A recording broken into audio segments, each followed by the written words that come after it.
Ciao Bella, we gonna be making dough, we gonna be whisking eggs, we gonna be cutting some herbs, we gonna be making some pasta.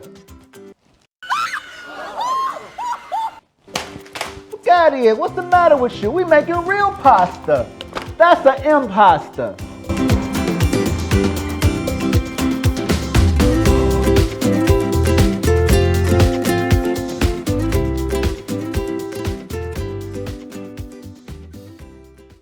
Yo, some of y'all might be asking me, Chef Hart, why are you cooking pasta? To be honest, because I love pasta.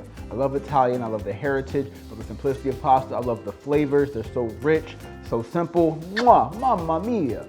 So let's get to it. But before we do it, can you do me a favor? Like, comment, subscribe on this video, because YouTube algorithm be doing this thing and I'm just trying to do mine. So appreciate it.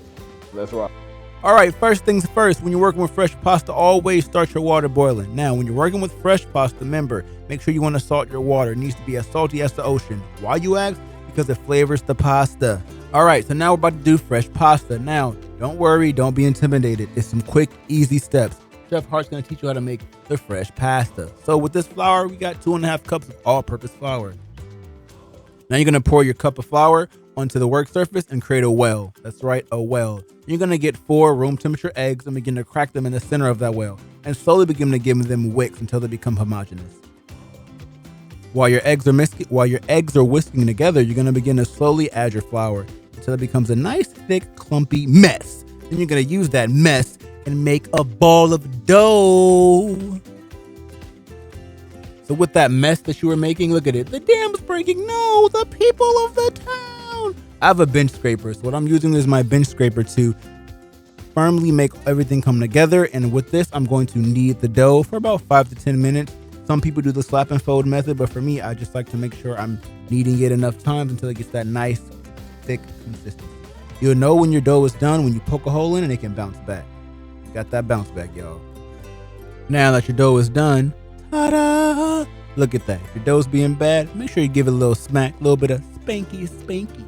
Then put it into a container. Make sure you want to cover it with a towel or a plastic wrap and let it sit aside for about 20 minutes.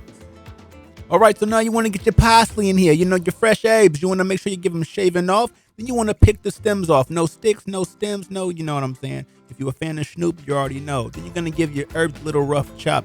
It's going to go in the pasta. Don't be an impasta trying to cheat your pasta. And it shouldn't take you 20 minutes to cut your parsley, but after that, you're going to bring out your dough. Once your dough's out, you're going to split it into what? Quarters. 4. You know what I'm saying? Put it down and make sure you're about to get ready to roll it. And about to make sure your pasta's the center of attention. All right, now you're going to flour your work surface. You're going to bring out one of your 4 dough pieces. Make sure you bring out a roller and make sure you season your roller with the flour. You don't want your roller to stick to your pasta. So what you're going to do, you're going to begin to roll that out nice and evenly so you can put it through your pasta maker. Okay, so what I did forget to say was I added about a tablespoon of olive oil and a teaspoon of salt to my dough mixture before I made everything together. Here, I rolled the dough out and it's in the pasta maker. I am making it as I go. That's the nice flat surfaces. Now, if you don't have a pasta maker, I'll be more than gladly to put a link in the description for anyone to purchase it. Okay, so now it's time to get lost in that pasta sauce. What I did was add a tablespoon of olive oil, about 2 tablespoons of butter. Once that gets all melty and frothy, you're gonna begin to add your heavy cream. I got one of the small cartons, if I'm not mistaken, I think it's 8 ounces. After that, I added the salt, the pepper, about a half cup of lemon juice, some lemon zest, as well as some Parmesan cheese to thicken it up. And also the secret ingredient, nutmeg. That's right, I said nutmeg. Give you that flavor. Also had about a tablespoon of Italian seasoning and gave it a little whiskey business. Shout out to my man, Jay Weiser. Once everything's bringing to a slight simmer, you're gonna begin to add your noodles. Now, when you have the fresh water going, fresh pasta only takes about 2 minutes max. So depending on how thick you have it, I have it at the thinnest setting. So what I did, put it in for 2 to 3 minutes till it was nice and al dente, put it in the sauce, gave it a nice little mix. And began to add the parsley to season and for garnish. And if you want, you can add a little bit more lemon juice over top. Finito. There you got it. Fettuccine Alfredo pasta with homemade, none of them pasta, but the real pasta. Short, sweet, simple, creamy, rich. Let's give it a taste though. Let's give it a, oh, look at that. she bussin'.